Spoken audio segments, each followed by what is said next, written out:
시민의 목소리를 증폭하는 고출력 고품격 고음질 스피커 정치 신세계, 오늘 진행을 맡은 하승주입니다. 네, 저는 권순욱입니다. 네, 윤가피입니다. 저는 최성식 변호사입니다. 아유, 쑥스럽게 왜 인사하세요? 지난 최 변호사님 출연하신 덕분에 정치 신세계가 그야말로 대부흥의 계기를 잡았습니다. 네, 덕분에 1등도 하고 네. 정말 좋았습니다. 근데 반응도 좋았죠? 반응이 장난이 아니었어요.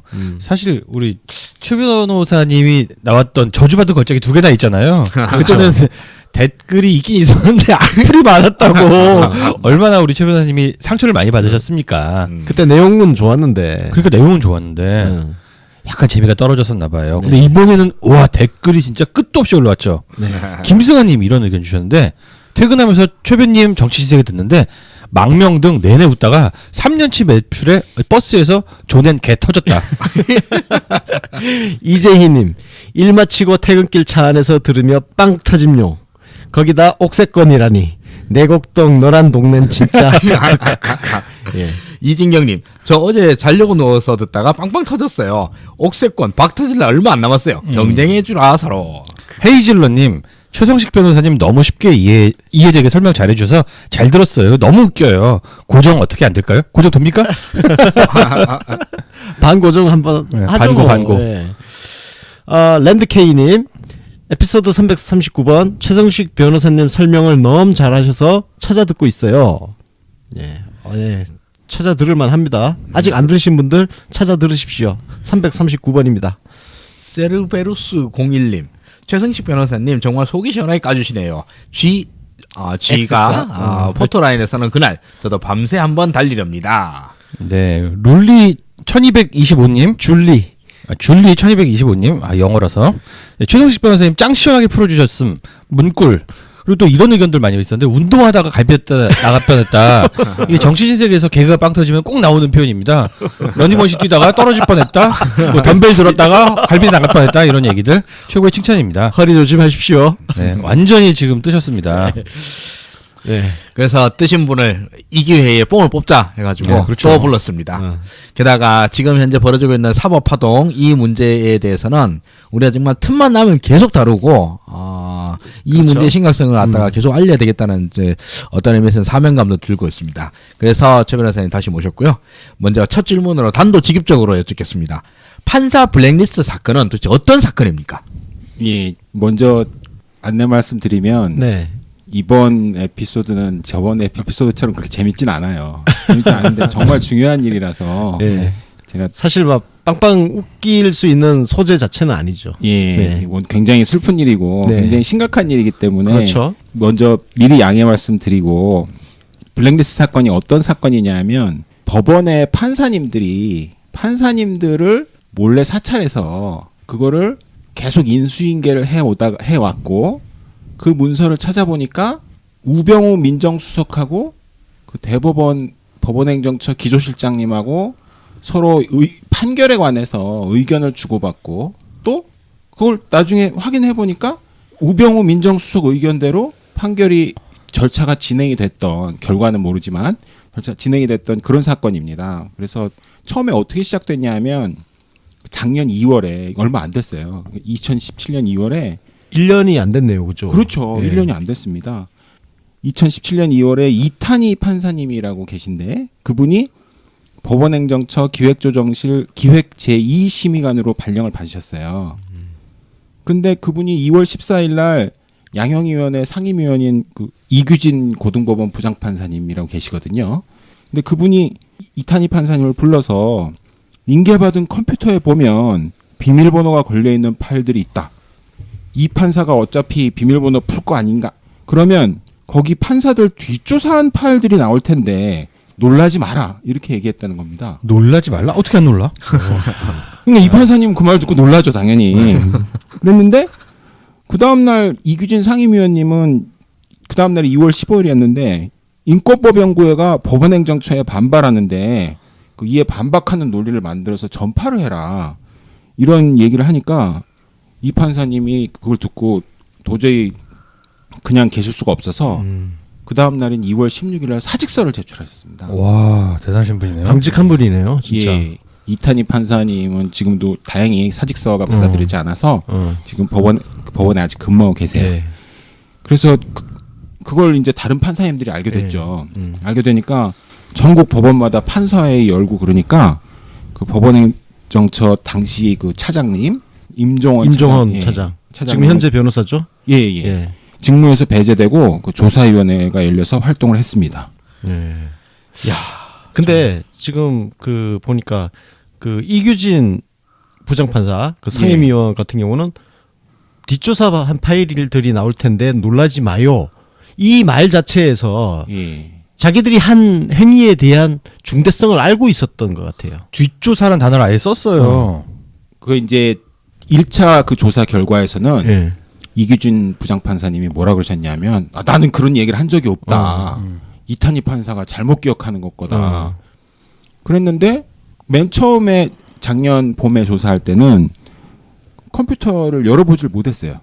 그냥 왜요? 이규진 판사님 얘기랑 이탄희 판사님 얘기랑 또 주변에 있던 심의관들 얘기만 듣고 그냥 넘어갔던 거예요. 그래서 이규진 판사님이 내가 국제인권법 연구회를 좀 탄압하려고 한 건 사실이다. 요 정도만 이렇게 자백을 하시고 그래서 그렇게 인정을 하니까 감봉 4개월만 징계를 받으셨어요. 꼬리 자른 거네요. 그죠? 뒷조사 파일 이거는 사실이 아닌 것처럼 묻어버린 것 같은데요. 그렇죠. 예. 그래서 그때 조사를 할 때는 그 이인복 대법관님이 1차 조사위원회 위원장이셨거든요. 예. 근데 이분이 그 컴퓨터를 보지 못하시고 그렇게 조사를 하니까 사찰 파일은 이규진 상임위원이 없다 그러네? 하니까 그냥 없는 걸로 하고 뭐 컴퓨터를 뒤져볼 생각을 안 하신 거죠. 그렇죠. 그리고 이탄희 판사가 얘기한 거는 뒷조사 파일은 이규진 상임위원이 없다 그러니까 없는 거고 그렇게 해서 조사가 1차 마무리가 됐던 거죠. 제대로 조사를 안 했네요. 그죠? 결국은. 그리고 결론을 그렇게 내려버린 거네. 당사자 진술만 듣고 쉽게 얘기해서. 그렇죠. 네. 당사자. 근데 판사님들이 그렇게 말씀하시니까 또 특히 저도 이걸 보고 굉장히 이번 조사 결과를 보고 굉장히 충격을 많이 받았는데 그 이규진 부장판사님이 어떤 분인가 하면 그 저도 재판을 여러 번 받아봤었는데 이분이 굉장히 그 양반이세요. 양반에다가 그렇게 피고인들이 법정에서 막 그 불손하게 굴고 그런 피고인들 많이 있거든요. 네. 뭐 예를 들면 뭐 최순실 대통령 네, 같은 네. 분들은 뭐 법정에서 아나무인이잖아요. 그렇죠. 근데 그런 피고인들이 어느 법원에나 하루에 한 명 정도는 있습니다. 그런데 그렇게 해도 피고인을 이렇게 타일을 내고 하고 예. 좋게 얘기하고 예. 그런데 그렇게 얘기하시니까 조사하시는 분들도 아유 이규진 부장이 평소에 굉장히 훌륭한 그렇죠. 분이니까 예. 그렇게 말씀하시니까 없나 보다. 그리고 본인이 국제인권법 연구회 그때 또 회장이셨어요. 공교롭게. 자기가 회장인 단체를 자기가 탄압했다고 이렇게 하시니까 그걸 인정을 하니까 그건 믿을만 하잖아요. 그래서 그때 그렇게 징계를 하고 그러면 컴퓨터를 보면 다 알 수 있는 건데 그냥 그 믿고 넘어갔다는 말씀이신가요? 그렇죠. 그냥 법원 행정처에서는 이게 강제 수사가 아니니까 못 내겠다. 안 준다. 그러니까 그럼 안 주면 할 수 없지 뭐 그러고 그냥 물러난 거예요. 그냥 진상조사위 이런 데에서요. 그랬던 거예요. 그래서 당시 법원행정처 차장이 이분도 고등법원 부장판사인데 임종원 씨였거든요. 임종원. 예. 그 임종원 씨가 사직을 하고 네. 그 이규진 상임위원이 감봉 4개월 징계 받고 네. 그리고 이탄희 판사님은 원직 원래 예, 법원행정처 예. 심의관들은 그 겸임하는 그렇죠. 법원이 있어요. 예. 그분 지금 그 지방 법원이 예. 안양지원인데 안양지원으로 돌아가시고 그렇게 해서 1차 끝났죠. 네. 그게 이제 1차에서는 사실 뭐 한 분 감봉 4개월, 한 분 사표 내고 이걸로 네. 끝. 아무것도 이제 뭐 새로 드러나거나 이런 건 없고 이제 아니 드러나긴 드러났어요. 그러니까 아. 법원행정처에서 임종원 차장님 지시로 국제인권법. 이규진 상임위원이 국제인권법 연구회가 모델리게끔 판사들 보고 연구회 너네 하나씩만 가입해 왜 2개씩 가입해 이런 거를 이런 글을 올리고 그렇게 했던 거는 인정이 됐죠. 딱 그까지만 나온 거예요. 예. 근데 뒷조사 파일은 안 나왔죠. 근데 요번에 이제 새로 이번에 나온 게 2차 조사인 거죠. 그렇죠. 그리고 2차 조사 결과는 어떤 것입니까? 이탄희 판사님이 빈말하실 분은 또 절대 아니라 그러더라고요. 예. 또 이게 뭐냐고 그 추가 조사를 해야 된다고 의결을 했더니 법원행정처가 계속 모른 척했어요. 그냥 뭉갠 거네요. 예. 그때는 이제 법원행정처장님이 김소영 대법관님이셨는데 그래서 오현석 판사님은 예. 인천지법의 오현석 판사님은 나흘 동안 단식 투쟁도 하셨어요. 아 추가 조사를 좀 제대로 해달라고. 예. 근데 야. 그때 이제 국회가 열렸는데 김소영 법원행정처장님이 이분 대법관이신데 지금 현재 대법관이시죠? 예. 그때는 법원행정처장으로 일하고 예. 계셨죠. 그러니까 대법관들이 돌아가면서 법원행정처장을 하세요. 최근에 물러났습니다. 예. 예, 어제 그저께. 그저께. 예. 그런데 국회에서 조응천 의원이 아니 그 오현석 판사 왜 단식하냐 그렇게 얘기했는데 가서 얘기 좀 들어본 적이 있냐 뭐 이런 식으로 물어보셨어요. 그러니까 김소영 대법관님이 뭐라고 하셨냐면 그 판사 원래 금식기도 한다. 그건 어머나 싸가지네 진짜 그거는. 아, 이거는 예. 조금 어. 인품에 문제가 좀 있다. 그렇게 하시면서 비아냥 드는 것도 아니고. 9월 달에 양승태 대법원장이 퇴임하실 때까지 아무 추가 조사도 안 했어요. 그냥 뭉개고 가버린 거네요. 예. 예. 그런데 김명수 대법원장님이 이분이 또 굉장히 비범한 분이시거든요. 취임을 하신 다음에 다시 추가 조사를 명하셔서 민중기 서울고법 부장판사님이 예. 또 법원 내에서 굉장히 신망이 두터우신 분입니다. 또 추진력도 있으시고 이제 그분을 조사위원장으로 임명하시고 조사를 명하셔서 추가 조사위원회가 그러니까 2차 조사위원회죠. 조사한 다음에 지난주 월요일에 그러니까 이번 주 월요일에 예. 조사 결과를 발표한 것이죠. 김명수 대법원장이 쉽게 얘기해서 일선 판사들의 판심을 정확하게 읽고 계셨던 거네요. 그렇죠. 예, 이거는 해야 된다. 그래서 야 생각할수록 박근혜가 탄핵이 안 됐으면 양승태 후임도 박근혜가 또 그렇죠. 임명했을 거 아니에요. 그 얘기도 뒤에 나와요. 예. 그 얘기도 뒤에 지금 나와요. 뭐 인물이 어떤 인물이든 인품이 어떤 인품이다 얘기가 있는데 핵심은 컴퓨터인데 저는 컴퓨터 얘기를 또 안 할 수가 없는데 그래서 이번에는 뭐 컴퓨터를 갖고 조사를 한 겁니까? 근데 이번엔 어떻게 됐냐면 김소영 법원행정처장님이 며칠 전에 바뀌신 며칠 전에 물러나시기 전에 임종원 전 차장의 컴퓨터는 제출 안 하고 이규진 상임위원의 컴퓨터, 기획 1심의관, 기획 2심의관의 컴퓨터만 제출한 겁니다. 그래도 컴퓨터 제출했네. 예, 컴퓨터 4대인데 세대만 제출. 세대만 제출한 거죠. 이게 어떤 의미죠? 좀 정리를 해준다면 그러니까 왜 4대 중에 3대만? 그거는 김 대법관님한테 제가 한번 여쭤봐야 되는데 다음에 네. 한번 만나면 여쭤보려고.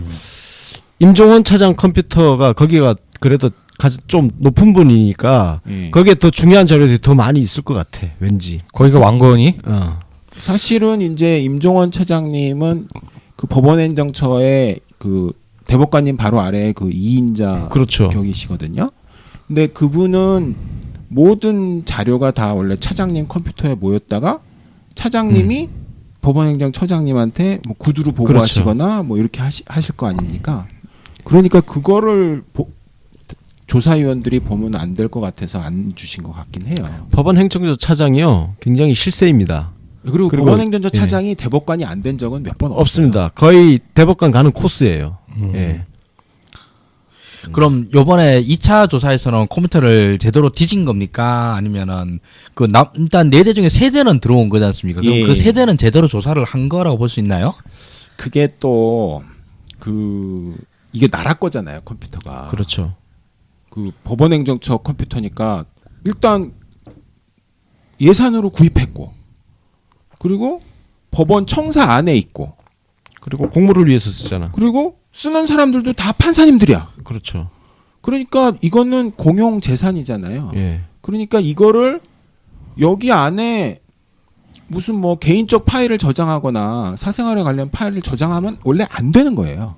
그렇죠. 예. 근데 이걸 두고 서경환 서울고법 부장판사님하고 부산고등법원의 이숙연 판사님인가 하고 또 울산법원의 또 어떤 부장판사님이 이거 영장 없이 왜 그걸 열어보냐는 거예요. 뭔 소리야? 그러니까 그분이 법원 그 조사하시는 분들이 대법원장의 명을 받았고 하는 거잖아요. 네. 네네. 그 대법원장의 명을 받고 대법원장이 관리하는 대법원 소유의 컴퓨터를 열어보는데 그 전에 쓰던 사람 동의받으라는 게 말이 안 되잖아요. 아니 그렇죠. 일반 회사에서도 감사를 하게 되면 당연히 다 열어보는 거지. 그리고 다른 행정부처도 마찬가지 아닙니까? 네. 왜 법원은 왜 영장이 필요해? 그 얘기를 판사님들이 하니까 진짜 야, 미치겠는 거죠. 참 진짜. 그때부터 좀 저도 낌새가 이상하더라고요. 그리고 왜 좀 전에 말씀드린 서경환 서울고등법원 부장판사님하고 부산고등법원의 그 여자 판사님인데 네. 그분들은 법원행정처에 근무하신 적도 있어요 또. 예, 그러니까 얼마나 혐의 적습니까. 예, 그렇죠. 그런데 그렇게 반발하기 전부터 그 판사님들이 어떻게 조사위원으로 일하신 판사님들이 어떻게 하셨냐면 키워드를 넣어서 그러니까 우리가 컴퓨터에서 어떤 특정한 단어가 들어있는 파일을 검색할 수 있잖아요. 네, 그렇죠. 그 윈도우 검색기에 보면 그 기능이 있어요. 근데 그걸 키워드로 넣어서 거기서 나온 파일들을 보고 그 파일의 제목만 보고 아 이거는 뭔가 문제가 되는 파일이겠다라고 판단될 때만 그 파일만 열어보신 거예요. 절대 다 디렉토리마다 다 들어가서 뒤져보신 게 아니에요. 아니 그 윈도우 검색이 제대로 못 찾아요. 몇 개밖에 못 찾아요. 맞아요. 그것도 많이 그것도 허접해요. 사실은. 진짜. 그 게다가 또 뭐 비밀번호 걸린 건 아예 검색도 못 하고 뭐 그럴 거다. 예, 그래서 또 비밀번호 걸린 파일이 600개가 나왔어요. 600개가 나왔는데 그 중에 제목만 딱 봐도 문제되는 파일들이 있었어요. 그 제목이 뭐였냐면 아 진짜 오늘도 술자리야? 아 이거 뭐 쉬는 날이 없어. 쉬는 날이. 저 과장님, 그래서 제가 준비했습니다. 이거 한번 드셔보세요. 이게 뭔데? 출근환이요. 야, 그 이름만 들어도 술이 깬다. 이리 줘봐. 이거 한의사가 만든 거래요. 자기가 먹으려고. 이거 맛있는데? 몸에 좋은 맛이네 이거. 이게 이름이 뭐라고? 내일도 어김없이 출근해야 하는 당신을 위해 한의사 이상진의 출근환. 네이버 메인 말고 꼭 네이버 쇼핑에 들어가셔서 출근환을 검색해주세요. 정치 신세계 숍에서도 구입 가능하십니다. 국제 인사가 들어가는 맞아. 인사모 관련 검토 플러스 1 박 땡땡.hwp 국제인권법 연구의 대응 방안 검토 괄호 열고 임종원 수정 괄호 닫고 hwp. 근데 이 세 번째가 제일 무서운데 국제인권법 연구의 대응 방안 검토 괄호 열고 인사 괄호 닫고 hwp. 이런 거는 비밀번호가 걸려서 내용을 보지도 못했어요. 그게 사실 이런 내용들이 있을 거라 생각을 해서 뭐 일부 판사님들이 파일 공개, 컴퓨터 공개 안 된다. 영장 갖고 와라. 영장은 자기들이 아니 그 영장 어떻게 갖고 와? 왜 영장이 왜 필요하냐고. 지금 영장 이야기하는 판사들은 그럼 이 사안을 수사 의뢰해야 된다고 주장하는 것도 아니잖아 또.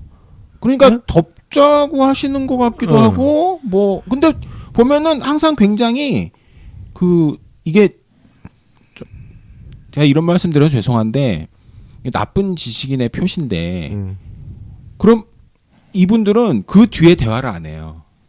영장이 필요하다 이런 얘기까지만 딱 하지 영장주의가 영장주의니 또 조사위원회라는 관청이 어디 있냐느니 뭐 이런 얘기를 하면서 그래 그러면 그 영장 청구권 있고 네. 강제 수사권 있는 검찰에 수사 의뢰하자는 거냐라고 물어보잖아요. 그렇죠. 그러면 자기는 아무 말을 안 해요. 야, 씨. 근데 정말 저도 기억이 나는데 일단 판사님들 중에 일부분들이 그 컴퓨터 공개하면 안 된다. 왜 그때 비슷한 말이 표현이 그런 거였어요. 왜 남의 컴퓨터를 뒤지려고 그러느냐. 그 남해가 아니 그러니까. 나라 거라니까. 그렇게 공사 구분이 안 돼가지고 무슨 판결을 하겠다고. 게다가 또 사실 보수 언론에서도 이 말을 그대로 계속 받아가지고 반대를 했었고 2차 추가 조사 나오고 난 다음에 조선일보가 그때 제목이 정말 기가 막혔어요. 블랙리스트 없다. 조선일보가 뭔데? 이렇게 나왔어요. 아니 근데 그때 이제 경향신문이 이걸 제일 대대적으로 보도를 하면서 드디어 법원에 블랙리스트가 나왔다 이렇게 제목이 나오는데 조선일보는 블랙리스트가 없다 이렇게 제목이 나오더라고요. 제가 보기에는 그 블랙리스트 없다는 말은 문화계 때도 나왔었는데 아 진짜 오늘도 술자리야? 아 이거 뭐 쉬는 날이 없어. 쉬는 날이. 저 과장님, 그래서 제가 준비했습니다. 이거 한번 드셔보세요. 이게 뭔데? 출근환이요. 야, 그 이름만 들어도 술이 깬다. 이리 줘봐. 이거 한의사가 만든 거래요. 자기가 먹으려고. 이거 맛있는데? 몸에 좋은 맛이네 이거. 이게 이름이 뭐라고? 내일도 어김없이 출근해야 하는 당신을 위해 한의사 이상진의 출근환. 네이버 메인 말고 꼭 네이버 쇼핑에 들어가셔서 출근환을 검색해주세요. 정치 신세계 숍에서도 구입 가능하십니다. 블랙리스트 없다는 말은 문화계 때도 나왔었는데 이런 논리인 것 같아요. 문서 제목이 블랙리스트가 아니다. 거의 뭐 그 정도 수준의 얘기인 것 같아요. 블랙리스트.xls 그렇습니다. 블랙리스트.hwp가 아니니까 블랙리스트가 아니다. 아, 참. 근데 그런 얘기 하다가 지금 지난주에 징역 3년 받았던 사람 4년 됐고 그렇습니다. 네. 일부 무죄 났던 사람 징역 2년 받고 다시 법정 구속됐어요. 귤 까먹는 분.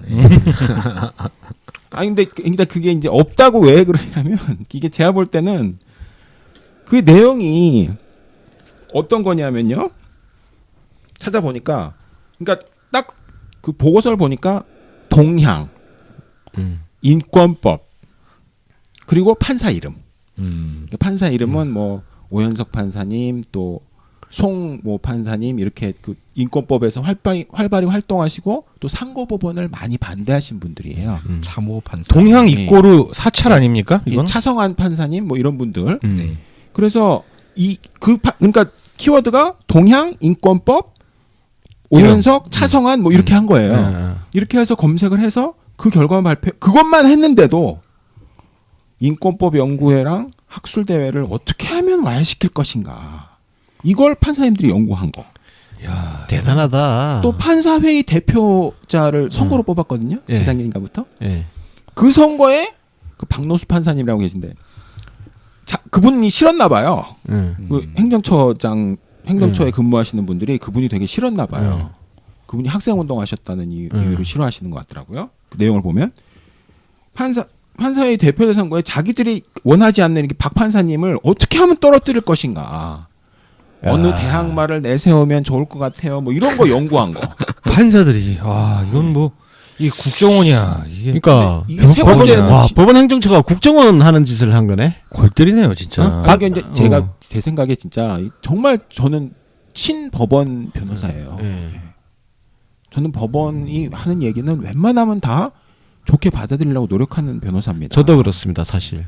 맞아요. 친법원 기자, 예. 친검 기자, 친법원 기자 따로 있죠, 그죠? 그런데 이 세 번째가 정말 놀라운 건데.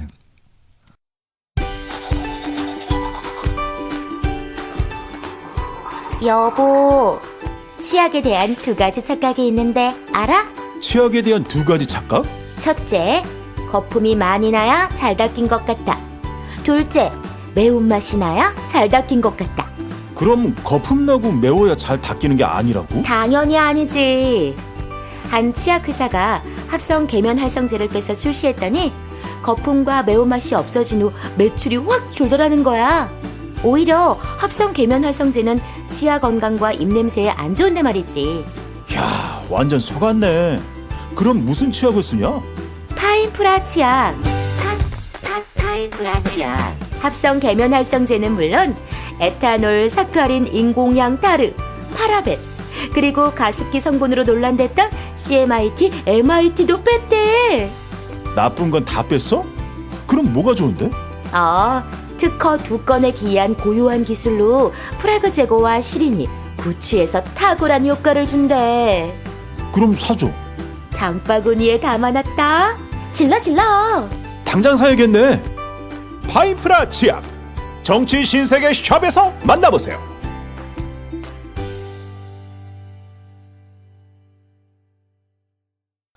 어떤 별지에 나오는 문서인데 보고서 별지에 나오는 문서인데 판사님들 성함이 쫙 있어요.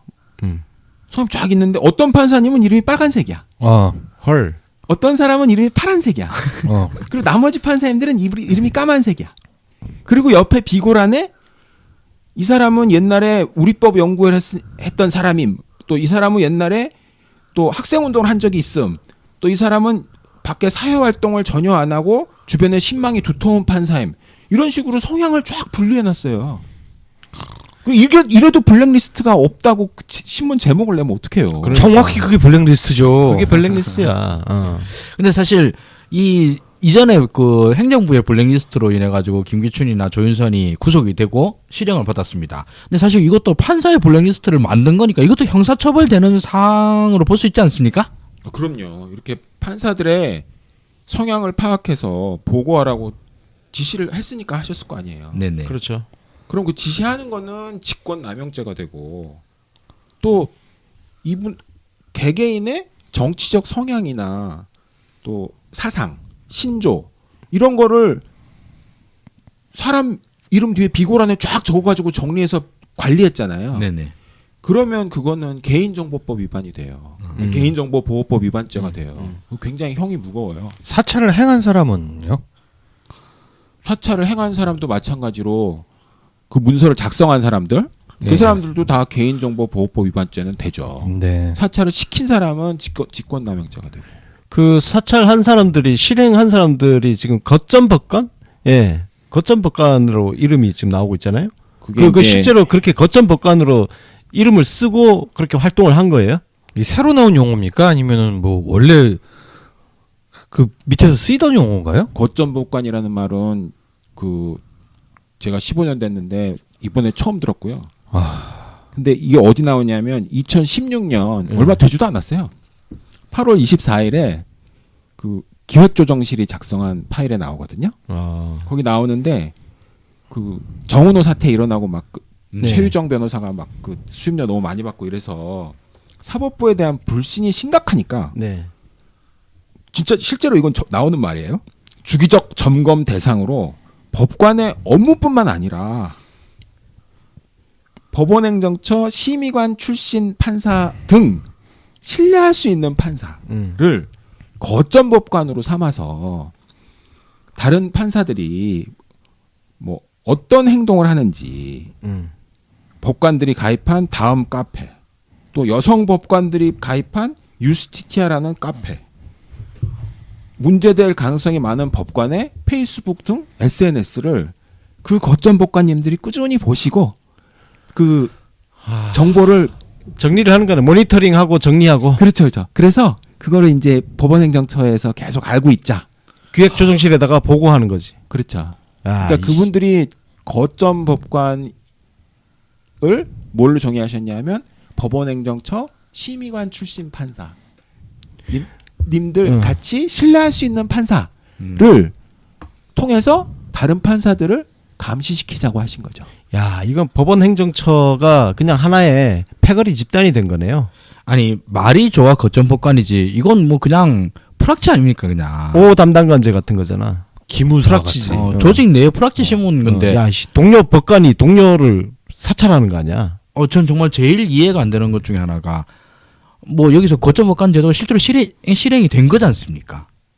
그 문서를 그렇게 만들고 그게 다 거점 법관들이 보고한 거 가지고 정리한 거 아니에요, 그죠? 그럼 진짜 그건 아니에요. 그건 아니에요. 네, 그건 아니에요. 그건 이번에 안 아직 나왔어요. 발견이 안 됐어요. 발견이 안 됐어요. 이거 조사해 봐야 돼, 이거는. 그러니까 거점 법관님들이 예. 어느 판사님이 어느 판사님 동향을 누구한테 보고했는지 그거 다 조사해야 돼요. 그러니까 지금은- 거점 법관이 누구였는지도 아직 정확하게 지금 안 밝혀진 상황이잖아요. 그죠? 행정처 그냥 심의관 출신 판사님들은 일단 거점 법관이라고 봐야죠. 그죠? 그래서 예. 아까 말씀드린 심의관 컴퓨터 열려면 대법원 소유 컴퓨터를 대법원이 여는데 영장이 있어야 된다는 그 판사님들 있잖아요. 네. 그 판사님들이 법원행정처의 심의관으로 근무하신 적이 있거든요. 그렇죠. 숨기는 자가 범인이라는. 그러니까 그 사람들이 근원이 거점 뭐냐. 법관인 거죠. 네. 쉽게 얘기하면. 근데 정말 그 여기서 소위 거점법관이면 법원행정처 출신이고 심의관 출신이고 그럼 거의 고법 부장판사쯤 되는 급들이 아니에요. 그렇지 않아요. 거기는 그냥 일반 평판사들이 평판사? 가는 거예요. 심의관은. 아. 예. 심의관이 여러 가지가 있어요. 총괄 심의관이 있고 앞에 숫자 붙는 제1심의관, 아, 예, 제2심의관 또는 그냥 심의관이라고 하는 사람들은 그 판사들이 10년 그냥. 차, 10년 차, 아우. 11년 차 판사예요. 맞습니다. 그래도 중견급은 되지 않습니까? 보통 그 심의관 거 거치고 나가서 부장판사로 승진해서 나가요. 네. 아니 그렇진 않고요. 네. 보통 지금은 나가면 형사단독이나 민사단독 올라가죠. 지금은 그렇겠네. 많이 아, 그게 예, 예. 내려와서 적체가 좀 예, 심해가지고. 적자. 예. 그래서 근데 이분들이 무슨 보고를 했는지 그거 다 조사해야 돼요. 그렇죠. 그러니까요. 네. 야, 근데 저는 정말 좀 끔찍한 게 이렇게 자기가 거점법관이다 그래가지고 옆에 동료 판사들 동향 보고해라고 하는데 예 알겠습니다라고 대답했다라는 걸 생각하면 너무 끔찍해요. 그러니까 실제로 그러셨는지 안 그러셨는지 조사를 해봐야죠. 그러니까요. 그리고 또 이번에 영장 어쩌고 저쩌고 한 판사님들도 거점 법관으로 보고하신 게 있는지 그거를 밝히셔야죠.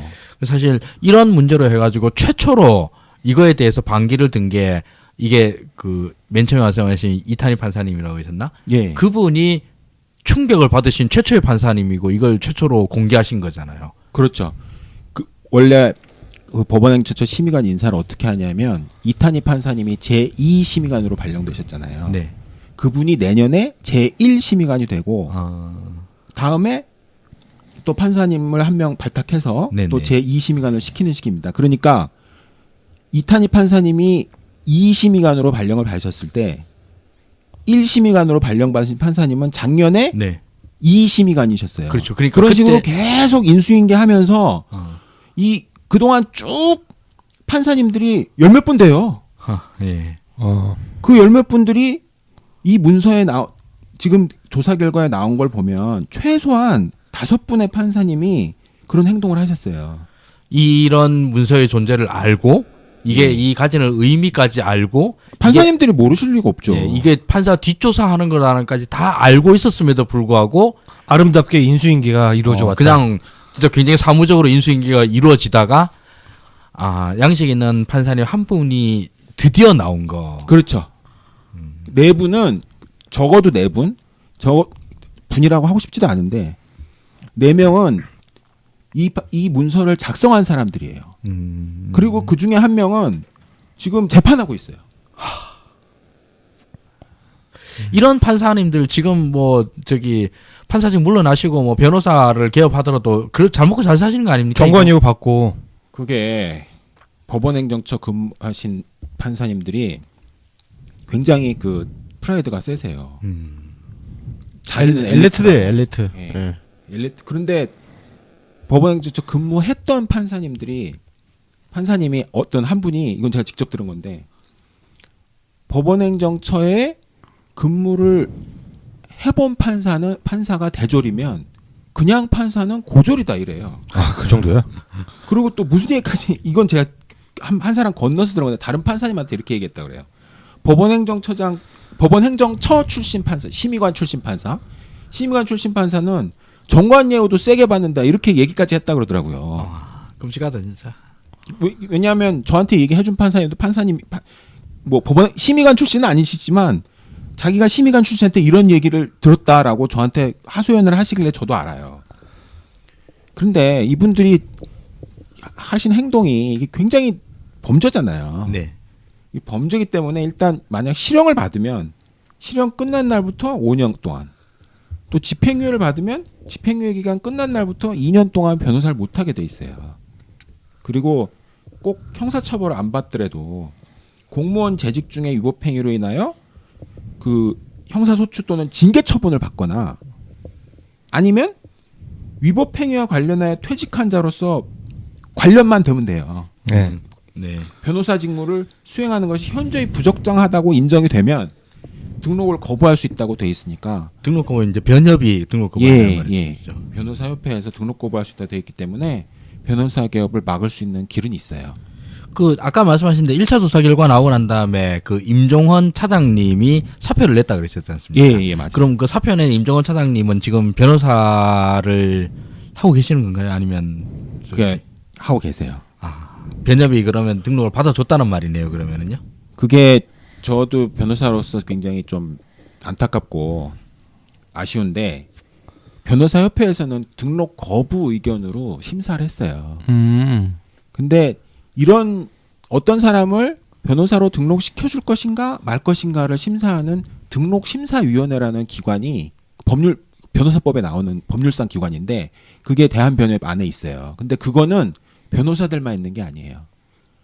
판사도 몇 명 들어오고 검사도 몇 명 들어오고 또 법학 교수도 들어오고 뭐 기자도 한 분 들어오고 그래요. 그런데 그 투표를 해서 그 7대1로 이렇게 아유. 한 압도적으로. 분만, 예, 반대하고 그래서 등록을 받아줬더라고요. 그런데 만약 지금 밝혀진 결과가 그때 알려졌더라면 개업을 못했겠죠. 그럼 뭐 다시 뭐 등록 취소 심사를 한다던가 하는 방법도 있을 수 예, 그거 있겠네요. 지금 할 수 있어요. 어. 이번 조사 결과를 더 이번 다시 조사를 또 할 거기 때문에 이 조사 결과까지 다 합해서 보면 등록 취소 심사를 할 수도 있어요. 아, 저 사실 좀 안타까운 게 제가 개인적으로요. 제가 예전에 그 선거법 위반 2007년도에 재판 받았는데 제 항소심 재판부 재판장이 바로 이분이셨어요. 임종원 부장판사. 제가 출입 기자 시절에도 서로 잘 알고 지냈던 분이고 한데 좀 개인적으로 좀 안타깝습니다. 좀. 예. 이규진 부장판사님 못지않게 그 평판이 좋은 분이세요. 근데 정말 좀 네. 이분 스스로 이 사건의 진실을 좀 이야기를 했으면 참 좋겠다는 생각을 하게 되네요. 저도 같은 예, 생각입니다. 기대하기는 힘들 수도 있겠지만. 지금 너무 법원이 큰 상처를 받고 있고 판사님들이 받은 상처가 또 우리 국가 제도가 지금 상처를 나날이 받고 있는 거잖아요. 그러니까. 그렇기 때문에 이럴 때 제일 좋은 방법은 자수하는 거예요. 예. 자기가 있는 얘기를 있는 그대로 다 하나도 빠짐없이 다 고백을 하셔야. 그런데 아예 조사도 하지 말고 덮자? 그런 사람들이 있어요. 그러면 안 되죠.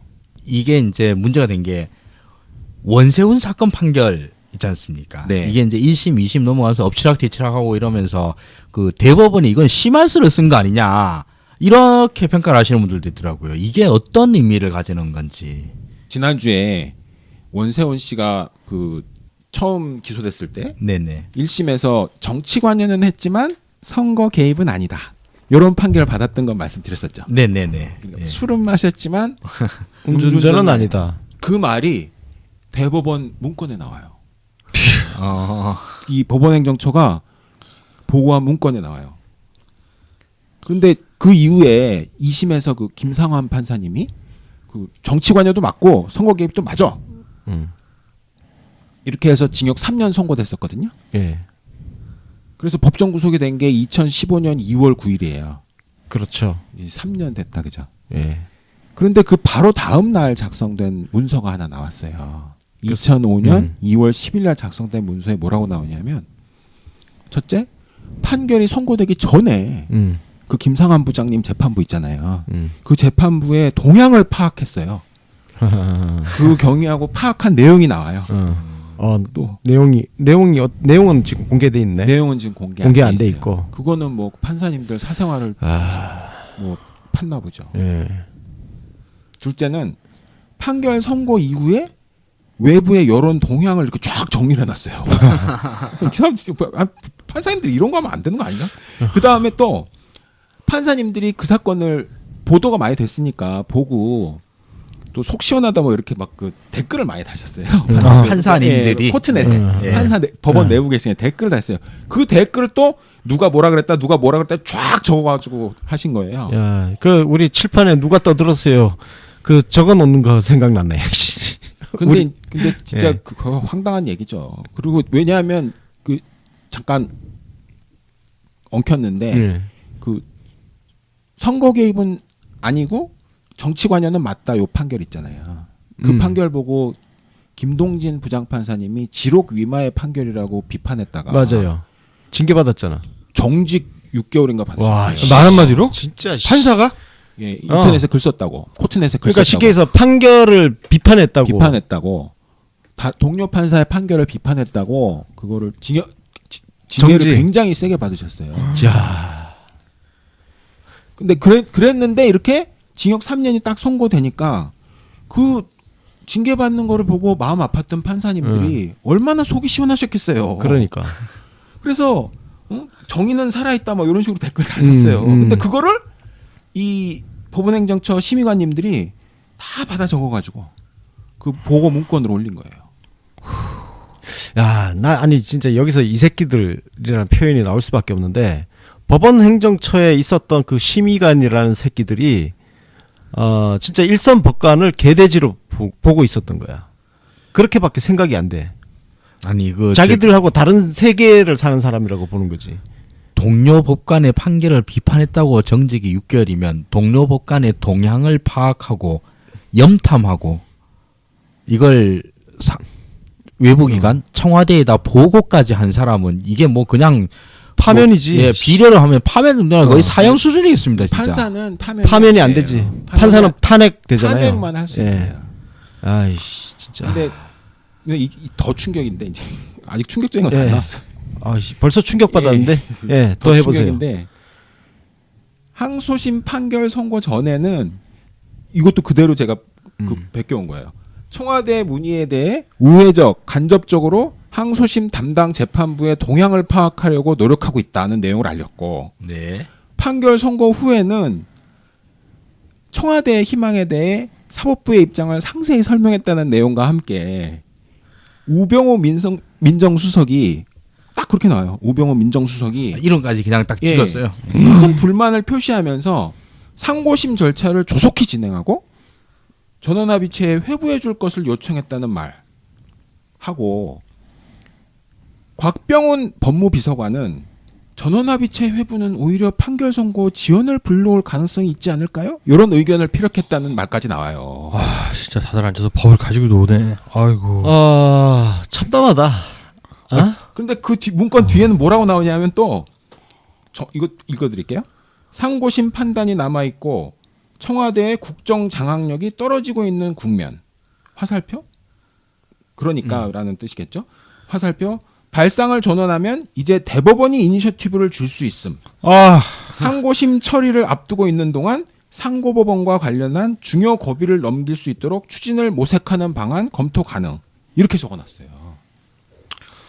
지금 이 내용을 들으면서 사법부가 대한민국 헌법상의 상권의 하나가 아니라 일개 행정부의 부처로 스스로 전락을 한 모습이 지금 떠오릅니다. 그래서 이렇게 우병우 수석의 진노를 갖다가 막 사법부에 전달해가지고 이거 어떻게 됐냐고 사법부가 막 대책 마련하고 이러는 거죠. 그러니까 와, 자존심도 없는 새끼들. 그래서 이제 이게 심할서라고 이렇게 그런 표현들이 나오는 것이. 그렇죠. 이 정도면 심할서죠. 아니 그러니까 그 너무 뻔하잖아요. 그러니까 우병우 민정수석이 그 뒤에 어떻게 됐냐면 또 우병우 민정수석 원하는 대로 다 됐어요. 곽병원 법무비서관은 내가 볼 때는 이 사람은 진짜 거의 바지야. 그러니까 최순실 대통령 밑에 박근혜 씨가 바지듯이 예. 그 법무비서관님은 제가 볼 땐 바지야. 이분 뜻대로 안 되고 우병우 민정수석이 원하는 대로 전원합의체에 회부됐죠. 네. 그리고 보고서에 나오는 대로 보고서에는 또 진원 파일하고 시큐리티 파일 증거 능력이 문제다라는 얘기가 나와요. 예. 그거 보고서에 나온 그대로 진원 파일하고 시큐리티 파일에 증거 능력이 없다고 파기환송됐죠. 그리고 그게 딱 5달 걸렸어요. 전원합의체 예. 속전속결을 한 거죠. 예, 5달 만인 2015년 7월 17일 날 전원합의체 판결이 선고됐잖아요. 그런데 우병우 민정수석이 뭐라 그랬어요? 전원합의체 회부해달라, 빨리 판단해달라 이렇게 얘기했잖아요. 그대로 다 된 거죠. 야, 전원합의체는요. 보통은 뭐 우리 최 변호사님 너무 잘 아시겠지만 복잡한 사건 그리고 대법관 간의 의견이 좀 엇갈리는 그런 사건 그리고 중대한 사건 이런 것들을 붙여요. 그러면 보통 선고까지 걸리는 시간이 굉장히 오래 걸립니다. 왜? 2년 걸리는 것도 봤어요. 예. 2년. 그만큼 중요하고 이견이 존재하기 때문에 오래 걸릴 수밖에 없거든요. 그런데 전원합의체 사건이 5개월 만에 끝난다고? 야, 씨. 이거 소부에 가도 5개월이면 진짜 빨리 끝나는 건데. 소부에 가도 5개월은 빨리 끝나는 거죠. 예. 구속 사건이고 아닌 이상 이거 그러니까 구속 사건이 아닌 이상 이거 구속 사건이니까 5개월 만에 끝내준 게 맞긴 맞겠다. 이거 잘라야겠다. 와, 이건 진짜 충격이다 이거는. 그 대법관님들은 며칠 전에 기자회견 하시면서 저희 전혀 영향받은 바 없다 그러셨다던데 이 점은 어떻게 생각하십니까? 일단 제 생각에는 저는 대법관님들도 속았다고 봐요. 옛날 그 전에 판례에 의하면 지금은 법이 바뀌어서 좀 다른데 판례에 의하면 진원 파일하고 시큐리티 파일이 증거 능력이 없다고 충분히 볼 수 있어요. 다른 국가보안법으로 엉뚱한 사람 잡은 사건에서도 파일 입수된 거가 충분히 이렇게 앞뒤가 맞지 않으면 증거 능력 부정된 예가 굉장히 많아요. 그렇기 때문에 그런데 우병우 민정수석 얘기가 나오잖아요. 보고서에. 근데 우병우 민정수석이 사건 빨리 해달라고 또 전원합의체로 좀 해달라고 부탁하고 그 얘기를 누군가 전달했겠죠. 임종원 차장이나 이런 사람이 그렇겠죠. 전달했겠죠. 네. 전달하니까 그럼 대법원장이 그렇게 해줘 이렇게 얘기하면 그 다음은 되게 쉬운 거예요. 대법관들은 어느 날 출근했더니 영문도 모르는 사건이 자기 책상에 뚝 올라와 있고 예전에 애초에 만든 그 문건 있잖아요. 네. 이 항소심의 문제점을 정리한 문건. 그 문건 같은 자료 보고서가 올라와 있으면 그냥 읽어보고 도장 쫙 찍는 거죠, 뭐. 그래서 대법관님들 입장에서는 충분히 나는 밖에서 영향받은 게 없는데 이렇게 생각하실 수 있어요. 근데 사실 지금 상황이 이렇게까지 흘러가고 막 조사 결과 발표 막 나오고 그러는 와중에 기자회견을 하신 거지 않습니까? 이거는 좀 제가 보기로는 굉장히 본인들이 속았다고 본인들도 이제 그 어떻게 실제로 무슨 아무 얘기도 안 들었는데 그렇게 오해를 받고 계시니까 그렇게 기자회견 하시는 마음은 이해합니다. 마음은 이해하는데 그래도 너무 시기가 좋지 않았던 것 같아요. 제 생각에는. 근데 제가 알고 있는 바로는 대법원장이 그렇게 하기로 딱 결심을 하고 그 주심 대법관 그때 민희령 대법관이었어요. 소부의 주심 대법관이 민희령 대법관이었어요. 네. 민희령 대법관한테 이거 뭐 중요한 것 같으니까 전원합의체로 한번 올려봅시다. 이렇게 얘기가 나오면 그러면 전원합의체 올리는 거죠. 그렇죠. 올리고 네. 보고서랑 보고서 13부 만들고 또 그 보실 그거 서류 네. 13부 만들어서 대법관 13부나 돌리면 그 대법관님들이 영문도 모르고 그냥 그 보고서 읽어보고 뭐 서류 그냥, 읽어보고 이거 증거 능력 없는 거 맞네. 음. 왜냐면 그 전에 판례가 많이 있어요. 예, 예. 능력 없는 거 맞네. 없다고 볼 수 있겠네. 그리고 이걸 봐도 없는 것 같다. 이런 생각이 들면 그냥 도장 찍으시는 거예요. 그러니까 그 13인의 대법관은 그 영문을 모르고 예, 그죠? 아니, 근데 일종의 양승태 대법원장님은 아셨겠죠. 그렇죠. 예. 나머지 대법관들은 사실 그 민희령 뒤로 대법관님은 모를 수가 없죠. 그 뒤에서 돌아가는 그 내막을 잘 모른 채로 예. 그냥 일종의 범죄의 수단처럼 이용이 되는 그죠? 그러니까 그것도 굉장히 이분 만약에 이것도 조사를 해봐야 되지만 예. 제가 말씀드린 대로 첫째 만약에 대법원장님이나 임종원 씨가 대법관님들한테 이거를 보고를 했으면 그거는 진짜 문제고 그렇죠. 판결에 영향을 그렇습니다. 외부 청탁을 예. 판사님들은 이 판사가 예. 대법관님들한테 전한 거니까 진짜 문제지만 만약 아니라고 제가 말씀드린 것처럼 대법관님들을 대법원장님하고 법원행정처 차장이 속였다? 그것도 진짜 나쁜 거예요. 그렇죠. 이때 법원행정처장은 박병대 씨였는데 네. 만약에 그랬으면 그건 정말 나쁜 행동이에요. 그러니까 어느 게 나쁜지 모르겠어요. 부탁하는 게 나쁜 건지 아니면 판사를 속이는 게 나쁜 건지 또 잘 모르겠어요. 저도. 그냥 판사가 속인 것도 아니고 판사가 대법관들을 속인 거. 그렇죠. 지금 이제 김영수 대법원장님이 2차 조사하고 3차 추가 조사를 명령을 하시지 않습니까? 예. 이제 이 3차 추가 조사에서 뭐 밝혀져야 될 부분, 뭐 조사 방법 이런 건 어떤 게 있겠습니까? 근데 이제 대법원장님이 3차 조사를 하라고 하셨기 때문에 이제 우리가 놀랄 준비를 굉장히 많이 해야 될 거예요. 아니 저는 뭐 지금 나온 거는 아까 말씀드렸듯이 그냥 키워드 검색으로 찾아서 나온 것만 본 거예요. 그냥 얻어 걸린 거인 거죠. 예. 그러니까. 근데 아까 그 카피님이 말씀하셨듯이 윈도우 검색으로 안 나오는 것도 많아요. 일단은 비밀번호 걸려 있는 거는 검색이 안 되지 않나? 근데 그건 제목으로 검색된 거죠. 아, 제목으로 검색되는 거. 근데 내용도 검색하고 뭐 다 해야죠 이제. 음. 근데 아까 비밀번호 안 걸린 거 그냥 얻어 걸린 파일이 이 정도인 거예요. 야. 그런데 만약에 비밀번호 걸린 파일에서 이건 뭐가 나오겠습니까?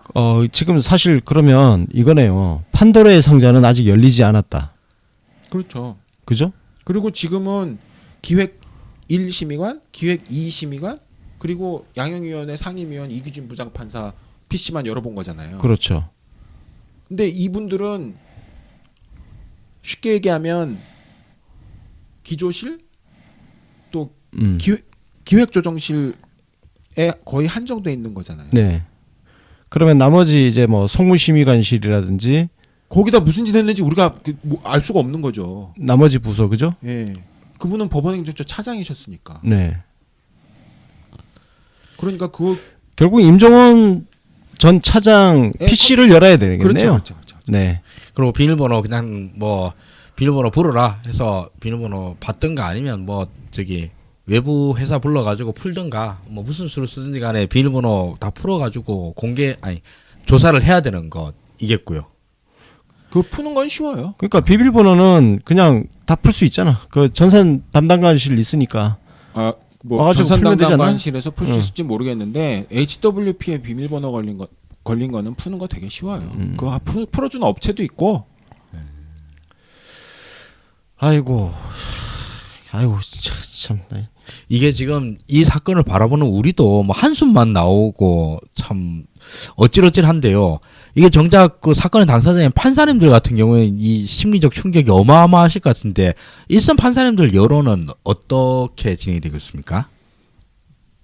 저기 판사님들은 대부분 외부 사람들을 그렇게 많이 안 만나시잖아요. 그렇죠. 네. 예. 만나봐야 뭐 변호사고 네. 뭐 좀 어쩌다 뭐 검사고. 저 친한 친구 판사 있는데 걔 1년에 한 번 잘해야 2번 그렇게 볼까 말까 그래요. 그런데 그분들이 그렇게 막 여러 사람 만나고 다니면 안 되는 건 맞죠. 예. 좀 나중에 부탁받고 이런 거 그렇죠. 싫으니까 네. 좀 교우 관계를 되게 줄이고 이러시는 예. 분들이 수도승처럼 살죠. 예. 그런데 그분들은 제일 많이 만나는 사람이 누구겠어요? 동료 판사들이 제일 많은 그렇죠. 그렇죠. 예. 예. 근데 그 동료 판사 중에 한 명이 내가 무슨 얘기하고 내가 뭐 하는지 법원행정처에 다 꼰지르고 있었다. 이 사실을 알게 된 거잖아요. 그렇죠. 이거 얼마나 충격이 크시겠어요. 어. 쫓아가서 때려 죽인다는 사람도 있어요 지금. 그 진짜 아니 그 동료가 동료를 지금 감시한 거잖아. 그 이 충격은 어마어마한 거지. 그렇고 이걸 내부에다 프락치 심은 건데 이게 법원 행정처에서 조직적으로 심은 거고 그걸 갖다가 계속 보고를 받아서 잘 정리해서 법원 행정처 차장 컴퓨터에다 차곡차곡 쌓아놨다는 게 지금까지만 나온 이야기지 않습니까?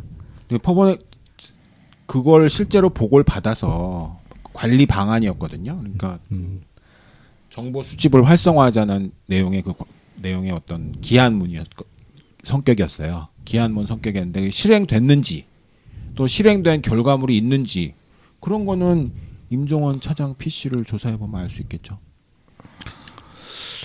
임종원 전 차장 PC를 반드시 열어야 된다. 오늘 결론은 그걸로 귀결할 수 있을 것 같은데. 예. 그리고 또 제 생각에 또 중요한 점이 뭐냐면 국민들이 저는 이렇게 생각하셨으면 좋겠어요. 그 판사님들이 굉장히 중요한 일을 하시는 거는 맞죠. 네. 맞지만 그분들도 다 기본적으로 공직자입니다. 공직자. 그렇죠. 저희가 어떤 일을 하라고 그 권한은 다 국민으로부터 나오는 거예요. 근데 이런 일이 있을 때는 저 새끼들 원래 그래. 이렇게 무관심해지시면 안 돼요. 너무 중요한 일이기 때문에 이런 일일수록 더욱 관심을 가지시고 어떻게 되는지 계속 알라고 하셔야 돼요. 나 몰라도 뭐 알아서들 잘하겠지 이래 가지고는 안 될 것 같아요. 너무 중요한 일이라서. 그러니까 국민 굉장히 관심을 가져야 되는 일이라서 지금 팟캐스트도 네. 따로 나오게 된 거고 그렇습니다. 그리고 그 또 또 한 가지 부탁드리고 싶은 거는 이렇게 법원에서 정말 흉악한 짓을 한 사람들이 있어요. 하지만 아까 말씀드렸지만 이걸 판사들 뒷조사한 파일이 있으니까 뭐 이런 얘기 하신 분 있잖아요. 그 얘기를 듣고 당장 사표를 내고 그거를 공개하신 이탄희 판사님 같은 분도 판사시거든요. 그렇죠. 또 금식기도 한다는 비아냥까지 들으면서 끊임없이 자기 목소리를 내신 오연석 판사님 같은 판사님도 판사거든요. 네. 그리고 또 이 문건들의 이름이 굉장히 많이 나오시는 판사님들이 다 굉장히 훌륭한 분들이고 다 판사님들이에요. 그러니까 우리가 좋은 판사님들이 계시기 때문에 그냥 법원은 다 그래 하고 국민이 포기하면 안 돼요. 맞습니다. 예. 바깥에서 그분들이 사법부 안에서 싸울 수 있도록 바깥에서 힘을 보태줘야죠. 실어드려야죠. 오늘 좋은 말씀 많이 잘 들었습니다. 저 관련해서 커뮤니티 여론 이것저것 좀 둘러봤습니다. 먼저 윤카피 소장님 먼저 소개 좀 해주시죠. 네, MLB 파크에서 화제의 글이 하나 올라와서 댓글 토론이 아주 뜨거워졌었는데요. 박팽년님이 쓴 글입니다. 사법부 독립을 위해 국민들이 직접 선거로 선출을 하거나 사법부 구성원들이 선거로 대법원장을 선출하는 게 어떠냐라는 글이 올라왔는데 정말 각양각색의 댓글 토론이 이어졌었는데요. 뭐 임시조치님은 사법부 구성원이 대법원장을 뽑는 건 특권을 부여하는 거다. 오히려 평등 원칙에 위반된다. 이런 의견도 주셨고요. 여행가자님은 이 경우 사법부가 판사들의 이권 조직이 된다. 이런 의견도 또 있었고 다수결에 의해 결정되면 소수자 권리 보호 측면에서 취약해진다. 뭐 여러 가지 의견이 있었습니다. 어떻게 생각하세요, 최영식 변호사님은? 그게 옛날에 사법부를 선거로 선출하는 나라가 많이 있습니다. 네. 예를 들면 미국의 대부분의 주 법원 판사는 대부분 다 선거로 선출합니다. 네. 그렇죠. 그런데 우리나라에서도 2공화국 때 판사 대법원장을 변호사 자격 있는 법조인들이 선거로 뽑게 돼 있었어요. 한승원 변호사님 책에 보면 그 선거를 하기 위해서 근무하시던 곳에서 서울로 올라가는데 5.16 혁명이 나서 도로 돌아오신 얘기가 나와요. 그러니까 한 번도 선거를 하진 못했죠. 실시를 못했네요. 예, 실시하는 날 5.16 났다고 돌아오셨으니까. 근데 우리나라는 어떻게 돼 있냐면 대법원장의 권한이 굉장히 막강해요. 막강하죠. 모든 걸 다 갖고 있잖아요. 말씀드렸듯이 모든 판사의 보직권, 또 판사의 임용권 이런 거를 보직권과 어느 판사를 어느 법원에 시키고 어느 판사를 영장실질심사 시키고 이런 거를 대법원장이 다 갖고 있거든요. 그런데 그게 너무 집중돼 있는 거는 사실이에요. 법률적으로. 그러니까 근데 이건 개헌을 해야 돼요. 그러게. 헌법 사항이라서. 예. 네. 근데 제가 생각하기에는 각 제도에 일장일단이 있어요. 그런데 기왕 우리가 개헌을 앞두고 있잖아요. 이번에 조사를 한 결과를 두고 국민들이 판단을 하실 거예요. 도저히 이 사람들 도저히 안 될 사람들이구나라고 네. 생각하실 수도 있고, 또는 뭐 사실 소수자 보호의 면에서는 네. 선거가 꼭 좋은 건 아닙니다. 네네. 네. 이거는 조금 더 하여튼 앞으로 토론을 좀 해봐야 될 사안인 것 같아요. 더 지켜봐야 됩니다. 네. 근데 무조건 판사를 선거로 뽑으면 안 된다. 그것도 제 생각에는 그거는 받아들이기 어려운 생각 같아요. 네. 왜냐하면 사법권은 너무 중요한 권력이기 때문에 선거로 뽑는 나라가 일단 많고, 우리나라도 그렇게 하려고 하면 해봤고, 세 번째는 뭐냐면 대법원장 권한이 너무 과다해서 문제인 거지. 미국 같은 경우는 모든 판사를 대통령이 또 임명하거든요. 대신 종신제긴 한데. 네, 그렇죠. 근데 네. 예를 들면 워싱턴 DC 지방법원 판사는 누구를 내가 임명한다 그러면 내가 임명하는 거예요. 근데 그 과정에서 대통령이 혼자 마음대로 못하게끔 상원에서 동의를 받아야 돼요. 네. 그런 절차가 있으니까. 예. 네, 하여튼 토론이 필요하고. 자, 오늘의 유머에서 DCT 준님입니다. 정남이 떨어져 구독 끄는 경향이지만 타이틀을 잘 뽑았다며 양승태 사법농단이라는 워딩이 마음에 든다고 올려주셨습니다.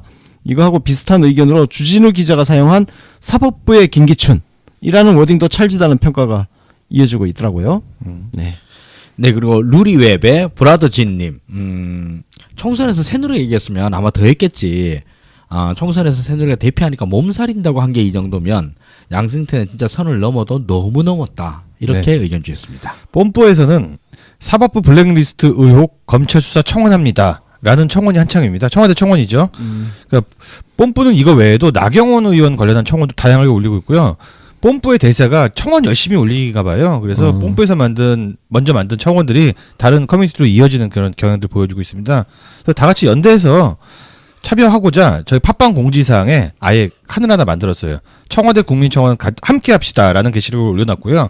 여기 뭐 여러분들이 요구하시는 청원이나 저희가 발굴한 새로운 청원들 링크를 계속 모아놓도록 하겠습니다. 팔리쿡에서는 시읒디그님이 팔리쿡이라고 안 읽고 빨리쿡? 빨리쿡. 네, 빨리쿡. 시읒디그님이 최성식 변호사님의 주옥 같은 글을 소개시켜 주셨습니다. 다만 이게 글 내용은 맞았는데 박성식 변호사라고 성희롱을 했습니다. 성을 틀렸어요. 그러니까 자주 나와 주셔야 우리 변호사님 이름을 잘 기억할 수 있을 것 같습니다. 자, 클리앙 소개해 드릴게요. 클리앙에서는 레빗 버니님이 조선일보의 머릿기사와 최원규 차장의 칼럼을 소개를 하면서 이렇게 요약을 해주셨어요. 판사 블랙리스트? 이건 사법부 갈등이야. 추가 조사위?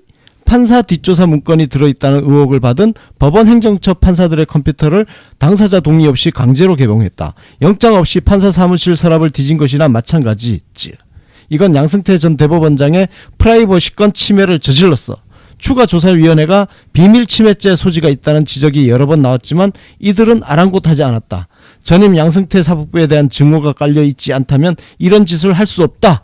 이렇게 요약을 해주셨는데 네, 조선일보 별조를 해설해 주셨습니다. 정말 그런 분이 있어요? 네. 조선일보 최원규 차장 칼럼이라고 합니다. 아니 그러면 도둑놈하고 경찰하고도 갈등이 있다 그러겠네. 그러네요. 와, 저 아는 사람인데 같이 출입을 했었거든요. 그런 사람이 있어요? 대단하다. 그 조선일보 내부 감찰할 때도 꼭 영장 받아서 하라고 그렇게 한번 얘기해 봅시다. 누구 회사에서는 다 그렇게 하냐고. 아니 그게 그래서 제가 그 서경환 서울고등법원 부장판사님하고 이수견 부산고등법원 판사님 이 심의관 출신이시면서 대법원 소유 컴퓨터를 대법원장이 지시받아서 열어보는 거가 뭐 비밀 뭐 영장이 필요하느니 무슨 뭐 법에 없는 기관이 조사를 하느니 이렇게 하는 말씀에 어떻게 좋은 말을 하겠어요. 예? 이분들이 안 그래도 혐의를 받고 있는데. 그렇죠. 예, 혐의자죠. 예. 결국 뭐 진짜 이게 일단 추가 조사가 끝나고 뭐 제 생각에는 그렇습니다. 이게 사법부의 위신, 체면, 사법부의 독립 등등등에 대한 가치들이 있겠습니다만 결국은 이게 형사처벌될 불법 행위의 문제이고 검찰 수사도 이어져야 되지 않을까 이런 생각이 깊이 듭니다. 그러면 뭐 강제 수사 되니까 진짜 영장 필요하면 영장 받으면 되는 거죠, 진짜. 아니, 제가 꼭 지금 수사나 이런 걸 논하기 전에 저는 이걸 굉장히 여러분들이 듣는다고 그러셔서 저도 놀랐는데 네. 만에 하나 이 얘기를 그 전해주실 분이 있으시면 꼭 전해주셨으면 좋겠어요. 이런 행동에 가담했던 판사님들이 하실 수 있는 마지막 애국이 있어요. 자백하세요. 다 적어가지고 전부 적어가지고 코트넷에 올리세요. 또 그 정 모하면 그 페이스북에 제 계정 찾아와서 그 제 계정에 댓글로 다세요. 본인이 그동안 어떤 행동을 했는지 정확하게 본인은 기억하실 거잖아요. 알고 있을 거잖아요. 그 얘기를 자백을 하세요. 지금 판사님들이 그 판사 신분을 가지신 상태에서 그 일반 피고인하고 같은 권리를 막 주장하시고 그러실 수는 있어요. 그거는 판사님들 권리인데, 그러니까 제가 부탁을 드리는데, 법원이 더 다치기 전에, 또 우리 나라가 더 다치기 전에 제발 자수를 해주세요. 네. 양심 선언을 기대하겠습니다. 자, 오늘은 최성식 변호사님 모시고 정말 레전드 에피를 꾸며봤습니다. 그 청취자 여러분들도 앞으로 최 변호사님 목소리 자주 듣고 싶으시면요, 지난번 에피소드 최 변호사님 출연분 우리 3K 찍었거든요. 요번에도 한번 시원하게 한번 3K 한번 찍어주십시오. 3K가 뭐예요? 3,000개. 3,000개의 따봉입니다. 따봉 3,000개. 아주 영광스러운 숫자입니다. 몇 개 없어요, 진짜. 옛날에 나왔을 때는 막 악플 달리고 그래가지고 한참 나왔. 이 뒤끝이 있으신 분입니다. 악플 다는 사람들 정말 나쁜 사람들이에요. 네, 악플은 제가 다 최성식 변호사님 관련한 악플은 제가 다 삭제하겠습니다. 제가 안 보이게 좀 해주세요. 그 최 변호사님, 우리 저기 그 풍성한 하트와 엄청난 조회수로 이렇게 말씀해 주시면 저기 답변해 드리면 앞으로 자주 나와 주실 것 같습니다. 열심히 저희들도 섭외할게요. 그리고 재밌기도 재밌지만서도 오늘 에피소드는 정말 중요한 것 같습니다. 국가의 세 개의 축이 입법사법 행정부 아닙니까? 특히 사법부는 기본권 보장의 최후의 보루라고 여겨지는데, 이 최후의 보루라는 말은 이 보루가 뚫리고 나면 우리 기본권 자체가 그대로 뚫린다는 말이고, 우리 기본권이 그대로 상처받는다는 말이기 때문에 더욱더 중요한 문제인 것 같습니다. 사실 최순실의 국정농단과 뭐 결은 다르지만서도 그만큼 위중한 이런 그 국정농단의 한 사례인 것 같습니다. 그 재밌게 들으셨으나 모르겠습니다. 저는 지금까지 진행을 맡은 하승주였습니다. 저는 권순욱이었습니다. 윤가피 최성식 변호사였습니다. 고맙습니다. 고맙습니다.